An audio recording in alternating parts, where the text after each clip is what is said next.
প্রিয় চাকরি প্রত্যাশী বন্ধুরা, আসসালামু আলাইকুম। আশা করি আল্লাহর রহমতে আপনারা সকলে ভালো আছেন। তো ইতিমধ্যে আপনারা দেখতে পারছেন পাসপোর্ট অধিদপ্তরের নতুন নিয়োগ বিজ্ঞপ্তি প্রকাশিত হয়েছে। তো এই নিয়োগ বিজ্ঞপ্তিতে এসএসসি, এইচএসসি এবং অনার্স স্নাতকোত্তর যারা পাশ করছেন তারা আবেদন করতে পারবেন, অর্থাৎ মাধ্যমিক স্কুল সার্টিফিকেট এসএসসি পাস, তারপর দেখতে পারছেন উচ্চ মাধ্যমিক অর্থাৎ এইচএসসি পাস, আর এটা হচ্ছে বিশ্ববিদ্যালয় অর্থাৎ অনার্স ডিগ্রি যারা পাশ করেছেন তারা আবেদন করতে পারবেন। অর্থাৎ এই নিয়োগ বিজ্ঞপ্তি নিয়ে আজকের এই ভিডিও, অবশ্যই আপনারা ভিডিওটি শেষ পর্যন্ত দেখবেন। সাধারণত এই নিয়োগ বিজ্ঞপ্তির ক্ষেত্রে আরও যে সকল তথ্যগুলো রয়েছে, অর্থাৎ আবেদনের ক্ষেত্রে পদের নাম এবং পদের সংখ্যা এবং বেতন স্কেল এবং আবেদনের শুরুর তারিখ, শেষ তারিখ, আবেদন ফি কত টাকা, আবেদন কিভাবে করতে হবে, আবেদনের পরীক্ষা কোথায় হবে, পরীক্ষা সাধারণত কেমন বিষয়ে পরীক্ষা হবে, সে সকল বিষয়গুলো আজকের এই ভিডিওটিতে জানতে পারবেন। তাই ভিডিওটি অত্যন্ত গুরুত্বপূর্ণ আপনার জন্য।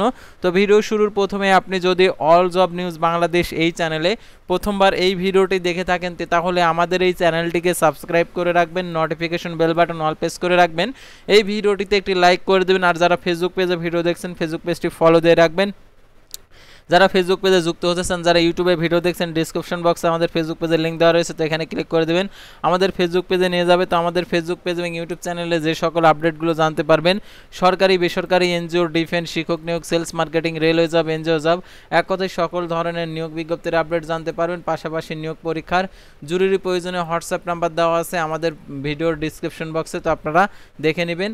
তো আমাদের ফেসবুক পেজ এবং ইউটিউব চ্যানেলে এই সকল নিয়োগ বিজ্ঞপ্তিগুলো আর কি তুলে ধরা হয়ে থাকে। আর সাধারণত আপনারা অনেকে আছেন যে নিয়োগ বিজ্ঞপ্তির সার্কুলারগুলো ডাউনলোড করতে চান, তো ডাউনলোড করতে হলে আপনারা অবশ্যই আমাদের আর কি ফেসবুক পেজে চলে আসবেন। ফেসবুক পেজে এসে আপনারা এই আর কি সার্কুলারগুলো ডাউনলোড করে নিতে পারবেন। তো আর কথা না বাড়িয়ে চলে যাচ্ছে মূল সার্কুলার পেজে, সম্পূর্ণ ইনফরমেশনগুলো আপনাদেরকে দেখিয়েছি।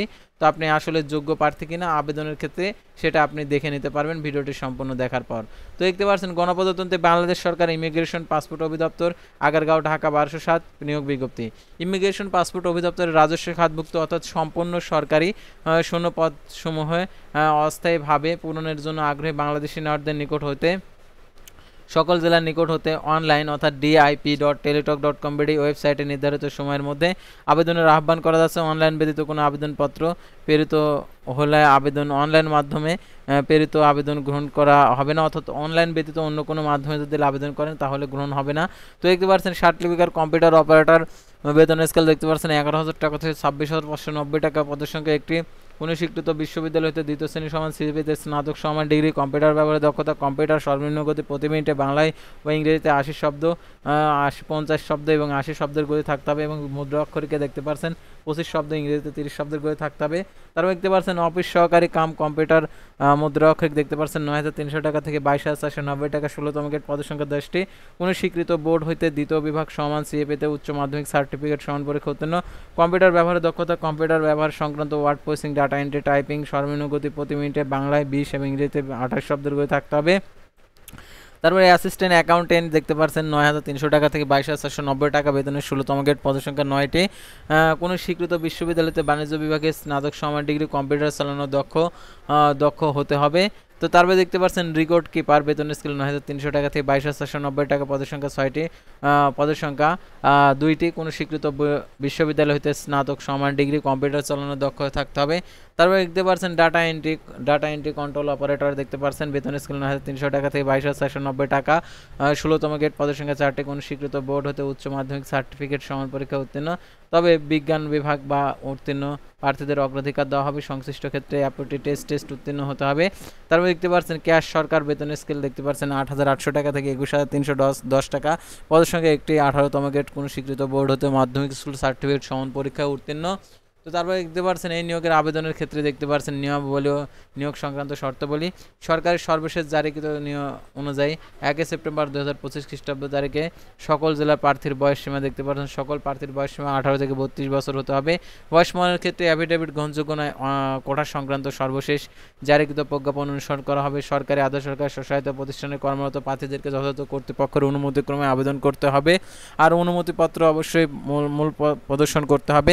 নিয়োগের ক্ষেত্রে সরকার বিধিবিধান পরবর্তীতে প্রযোজ্য বিধিবিধান অনুসরণ করা হবে।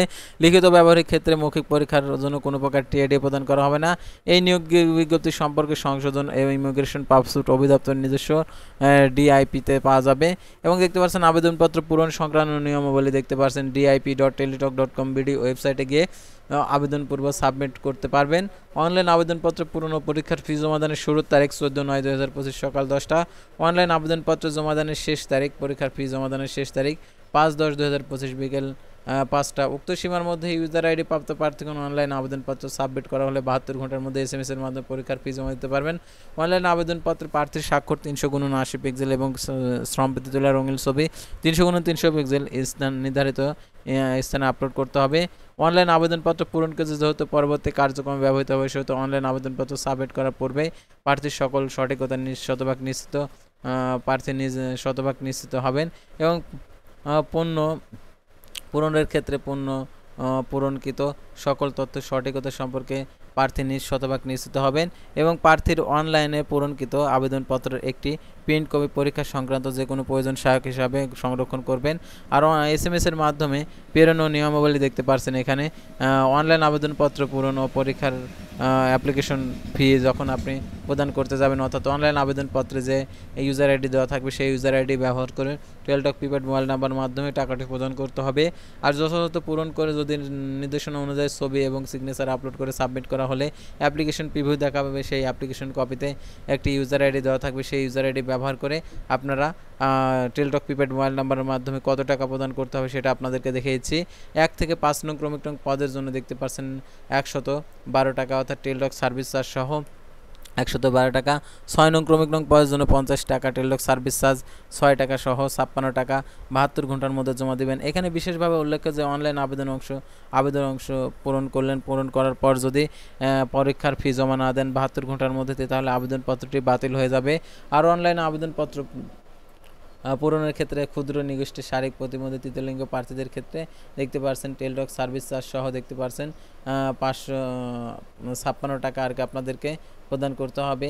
এখানে বিশেষভাবে উল্লেখ্য যে তারা বলেই দিয়েছে যে অনলাইনে 72 ঘন্টার মধ্যে যদি টাকা না জমা দেন 72 ঘন্টার মধ্যে, তাহলে আপনার আবেদনটি গৃহীত হবে না। সেহেতু 72 ঘন্টার মধ্যে টাকা জমা দিয়ে দেবেন, অর্থাৎ আবেদনটি সাবমিট করার পর। আর কীভাবে টাকা জমা দিয়ে দেবেন সেই পদ্ধতিগুলো এখানে দেওয়া রয়েছে। প্রথম পদ্ধতি, দ্বিতীয় পদ্ধতি এখানে দেওয়া রয়েছে। আর প্রবেশপত্র প্রাপ্তির বিষয়টি, অর্থাৎ আবেদনপত্রে যে মোবাইল নাম্বারটা উল্লেখ করবেন সেই মোবাইল নাম্বারে এসএমএস এর মাধ্যমে তারা পরীক্ষা সংক্রান্ত A to Z আপডেট আপনাদের সাথে যোগাযোগ করবে এসএমএস এর মাধ্যমে। সেহেতু এসএমএসগুলো দেখবেন এবং এসএমএস এর সম্পূর্ণ তথ্যগুলো অনুসরণ করে আপনি পরীক্ষা সংক্রান্ত সকল আপডেটগুলো জেনে নিতে পারবেন। সাধারণত এই সকল নিয়োগের পরীক্ষা হয় এমসিকিউ টাইপের। যারা এমসিকিউ টাইপের পরীক্ষা দিতে ইচ্ছুক তারা এই নিয়োগে আবেদন করবেন। আর এই নিয়োগের পরীক্ষা হবে ঢাকাতে। সাধারণত যারা ঢাকা আগারগাঁওয়ে পরীক্ষা দিতে ইচ্ছুক তারা এই নিয়োগে আবেদন করবেন। তো আজকের ভিডিওটি ছিল সাধারণত ইমিগ্রেশন পাসপোর্ট অধিদপ্তরের নিয়োগ বিজ্ঞপ্তি নিয়ে। পরবর্তী ভিডিওতে আবারও কোনো নতুন জব সার্কুলার নিয়ে আপনাদের সামনে হাজির হব। সে পর্যন্ত সবাই ভালো থাকবেন, সুস্থ থাকবেন। আর অবশ্যই আমাদের ফেসবুক পেজটি লাইক দিয়ে ফলো করে ইউটিউব চ্যানেলটি সাবস্ক্রাইব করে পাশেই থাকবেন। আল্লাহ হাফেজ।